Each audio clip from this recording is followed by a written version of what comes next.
ज्येष्ठ माह महत्व करें, एक उपाय साल भर में ही बन जाएंगे धनवान। नमस्कार दोस्तों, राधे राधे। ज्येष्ठ माह हिंदू पंचांग के अनुसार साल का तीसरा महीना होता है, जो मई से जून के बीच आता है। इस बार यह माह 13 मई सोमवार से प्रारंभ हो चुका है। यह माह विशेष रूप से धार्मिक और ज्योतिषीय दृष्टि से महत्वपूर्ण है। इस महीने के पहले दिन से ही कई व्रत, त्योहार और धार्मिक अनुष्ठान किए जाते हैं, जो जीवन में समृद्धि और शांति लाने का मार्ग प्रशस्त करते हैं। ज्येष्ठ माह का प्रारंभ वैशाख मास की पूर्णिमा के बाद होता है। यह माह गर्मी के मौसम के बीच आता है, इसलिए इसे उष्णता और तीव्रता का माह माना जाता है। इस माह में कई खास व्रत और त्योहार होते हैं, जैसे निर्जला एकादशी, वट सावित्री व्रत, गंगा दशहरा और बड़ा मंगल। लेकिन उससे पहले अगर आप भी चाहते हैं कि भगवान विष्णु और माता लक्ष्मी का आशीर्वाद आप सभी पर बना रहे, तो इस वीडियो को एक लाइक करें और चैनल को सब्सक्राइब अवश्य कर लें और कमेंट बॉक्स में जय मां लक्ष्मी जरूर लिखें। शास्त्रों के अनुसार इसके लिए 3 शर्तों का पालन करना जरूरी है। यदि आप शर्तों का पालन करते हैं तो ही अगले पन्नों पर जाएं। पहली शर्त यह कि किसी भी प्रकार का नशा नहीं करेंगे। दूसरी यह कि घर की स्त्रियों का पूर्ण सम्मान करेंगे। तीसरी यह कि खुद के बारे में और दूसरों के बारे में कुछ भी नकारात्मक न तो सोचेंगे और न बोलेंगे। यदि आप यह उपाय न भी करें तो अंतिम उपाय ही कर लेंगे तो 100% आपके अच्छे दिन शुरू हो जाएंगे।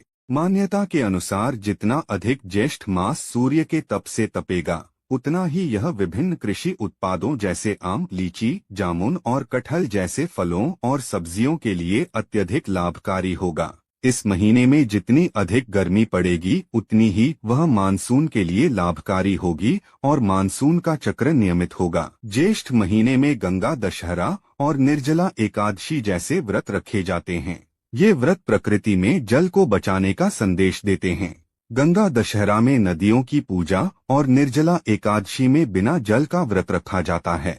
जल ही जीवन है। ज्येष्ठ मास में जल दान उपयुक्त माना गया है। पक्षियों के लिए घर की छत या बगीचे में जल का पात्र भर कर रखे। पशु पक्षी भी प्रकृति की अनमोल देन है और साथ साथ ये ज्योतिष की दृष्टि से भी काफी महत्वपूर्ण हैं। आपने देखा होगा कि हर देवी देवता का कोई ना कोई वाहन होता है जो पशु या पक्षी है। मान्यताओं के अनुसार इन वाहनों की पूजा करने से संबंधित देवताओं का आशीर्वाद प्राप्त होता है। कुछ ऐसा ही ज्योतिष के अंतर्गत भी है। ज्योतिष शास्त्र के अनुसार सौरमंडल के हर ग्रह का संबंध किसी न किसी पक्षी या पशु से होता है। अगर ग्रह को शांत या प्रसन्न करना है, संबंधित पक्षियों या पशुओं की सेवा करनी चाहिए। ज्येष्ठ माह को आम बोलचाल की भाषा में जेठ का महीना भी कहा जाता है। इस महीने में भारत के उत्तरी भाग में भीषण गर्मी पड़ती है। महीने के शुरुआती दिनों में नौतपा के चलते तेज गर्म हवाएं चलती हैं। शास्त्रों में ज्येष्ठ के महीने का खास धार्मिक महत्व बताया गया है। ज्येष्ठ माह नाम कैसे पड़ा? ज्येष्ठ या जेठ के महीने में गर्मी अपने चरम पर रहती है। इन दिनों सर्वाधिक बड़े दिन होते हैं। इस कारण सूर्य की ज्येष्ठता के कारण इस महीने को ज्येष्ठ कहा जाता है। जेठ के महीने में धर्म का संबंध पानी से जोड़ा गया है, ताकि जल का संरक्षण किया जा सके। जेठ के महीने में पानी से जुड़े व्रत और त्योहार मनाए जाते हैं, जिसमें गंगा दशहरा और दूसरा निर्जला एकादशी प्रमुख है। ज्येष्ठ मास में जल का दान। ज्येष्ठ महीने में सूर्य अपने रौद्र रूप में होता है, जिसके चलते गर्मी बढ़ जाती है। साथ ही बढ़ जाता है पानी का महत्व। शास्त्रों में इस महीने में पानी के संरक्षण पर खास जोर दिया गया है। ज्येष्ठ मास में जल के दान का बहुत बड़ा महत्व है। भीषण गर्मी में पानी की दिक्कत होने ही लगती है, जिसके चलते कई लोगों को पीने का पानी भी नहीं मिल पाता। इसलिए इस महीने जल का दान करना अत्यंत लाभकारी बताया गया है। जेठ माह में घर की किसी भी खुली जगह या छत पर चिड़ियों के लिए दाना और पानी रखना चाहिए। गर्मी के कारण नदी तालाब सूखने लगते हैं, जिसके चलते पक्षियों को पानी नहीं मिल पाता। इसलिए घर के बाहर या छत पर पक्षियों के लिए दाना पानी जरूर रखें। मान्यता है कि पक्षियों को दाना पानी देना लाभकारी होता है। ज्येष्ठ के महीने में भगवान राम से पवन पुत्र हनुमान की मुलाकात हुई थी, जिसके चलते ये महीना हनुमान जी की पूजा के लिए बहुत खास है। जेठ में श्री राम के साथ हनुमान जी की पूजा करना शुभ फलदायी होता है। इसी महीने बड़े मंगलवार का पर्व मनाया जाता है, जिसमें हनुमान जी की खास पूजा होती है। ज्योतिष शास्त्र में चंद्रमा मन का कारक ग्रह है। मन के कारक चंद्रमा को एक जल तत्व ग्रह के रूप में जाना जाता है। हमारे शरीर में मौजूद रक्त का 72% हिस्सा पानी ही है, जिस पर चंद्रमा का ही अधिकार है। इसलिए चंद्र को मजबूत करने के लिए जल का संरक्षण करें। जल का दुरुपयोग चंद्रमा को दूषित करेगा।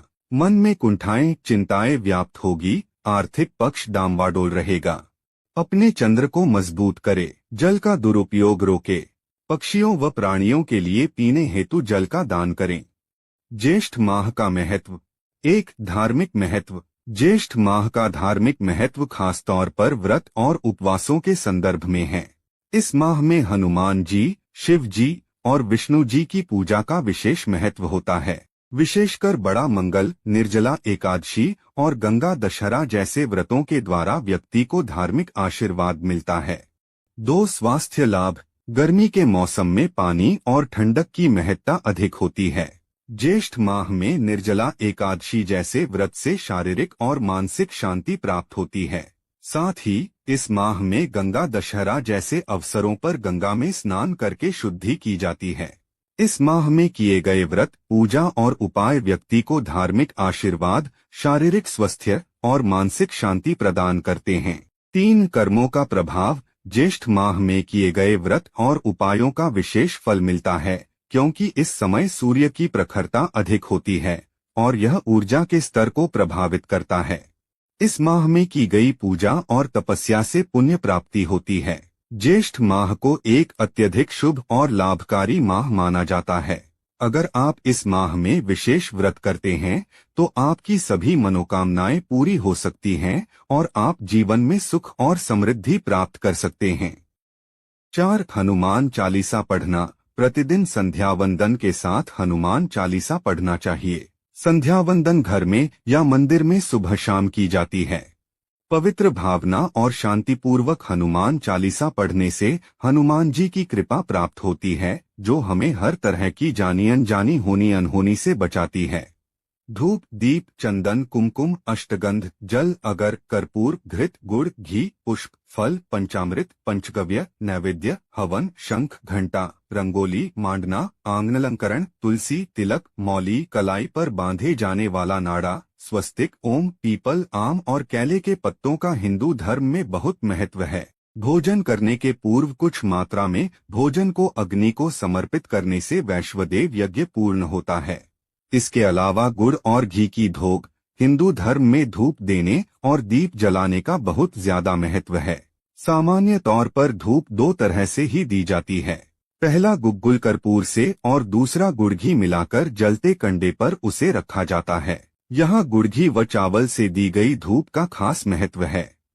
5, धूप देने के नियम। रोज धूप नहीं दे पाए तो तेरस, चौदस और अमावस्या, चौदस तथा पूर्णिमा को सुबह शाम धूप अवश्य देना चाहिए। सुबह दी जाने वाली धूप देवगणों के लिए और शाम को दी जाने वाली धूप पितरों के लिए। पितरों के लिए सिर्फ श्राद्ध पक्ष में ही धूप दें तो अच्छा रहेगा। धूप देने के पूर्व घर की सफाई कर दें। पवित्र होकर ही धूप दें। धूप ईशान कोण में ही दें। घर के सभी कमरों में धूप की सुगंध फैल जाना चाहिए। धूप देने और धूप का असर रहे तब तक किसी भी प्रकार का संगीत नहीं बजाना चाहिए। हो सके तो कम से कम बात करना चाहिए। 6, नारियल का उतारा। पानीदार एक नारियल लें और उसे अपने ऊपर से 21 बार वारें। वारने के बाद उसे किसी देवस्थान पर जाकर अग्नि में जला दें। ऐसा परिवार के जिस सदस्य पर संकट हो उसके ऊपर से वारें। 7, उक्त उपाय किसी मंगलवार या शनिवार को करना चाहिए। 5 शनिवार ऐसा करने से जीवन में अचानक आए कष्ट से छुटकारा मिलेगा। यदि किसी सदस्य की सेहत खराब है तो उसके लिए यह उपाय उत्तम है। 8, प्रति गुरुवार को मंदिर जाएं। शिव के मंदिर में सोमवार, हनुमान के मंदिर में मंगलवार, दुर्गा के मंदिर में बुधवार, काली और लक्ष्मी के मंदिर में शुक्रवार, शनि के मंदिर में शनिवार और विष्णु के मंदिर में रविवार को जाने का उल्लेख मिलता है। गुरुवार को गुरुओं का वार माना गया है। हालांकि गुरुवार का महत्व इसलिए नहीं है कि वह गुरुओं का वार है। दरअसल रविवार की दिशा पूर्व है, किंतु गुरुवार की दिशा ईशान है। ईशान में ही सभी देवताओं का स्थान माना गया है, इसलिए जो व्यक्ति गुरुवार को मंदिर जाता है वह सभी देवताओं को प्रसन्न करता है। देवताओं के गुरु बृहस्पति हैं। नॉर्थ हिंदू धर्म में रविवार और गुरुवार को पवित्र और सर्वश्रेष्ठ दिन माना जाता है। इस दिन मंदिर जाने का महत्व अधिक है। दोनों में गुरुवार को प्रथम माना गया है। प्रतिदिन मंदिर जाने से सकारात्मक भावना का विकास होगा और यह आपके मन और मस्तिष्क के लिए जरूरी है। यह भावना कई तरह के संकटों से बचा लेती है। 10 शास्त्रोक्त समय का रखें ध्यान। पूर्णिमा और अमावस्या। मान्यता के अनुसार कुछ खास दिनों में कुछ खास कार्य करने से बचना चाहिए। खास कार्य ही नहीं करना चाहिए बल्कि अपने व्यवहार को भी संयमित रखना चाहिए। जानकार लोग तो यह कहते हैं कि प्रतिपदा, 11, 13, 14, पूर्णिमा, अमावस्या, चंद्रग्रहण, सूर्यग्रहण उक्त 8 दिन पवित्र बने रहने में ही भलाई है, क्योंकि इन दिनों में देव और असुर सक्रिय रहते हैं। इसके अलावा सूर्योदय के पूर्व और सूर्यास्त के बाद भी सतर्क रहने की जरूरत है। सूर्यास्त के बाद दिन अस्त तक के काल को महाकाल का समय कहा जाता है। सूर्योदय के पहले के काल को देवकाल कहा जाता है। उक्त काल में कभी भी नकारात्मक बोलना या सोचना नहीं चाहिए, अन्यथा वैसा ही घटित होने लगता है। दोस्तों, आज की हमारी वीडियो आपको कैसी लगी हमें कमेंट करके बताएं। अगर आपको हमारी वीडियो अच्छी लगी हो तो कमेंट बॉक्स में जय मां लक्ष्मी जरूर लिखें। भगवान आप सब पर कृपा बनाए रखें। जय श्री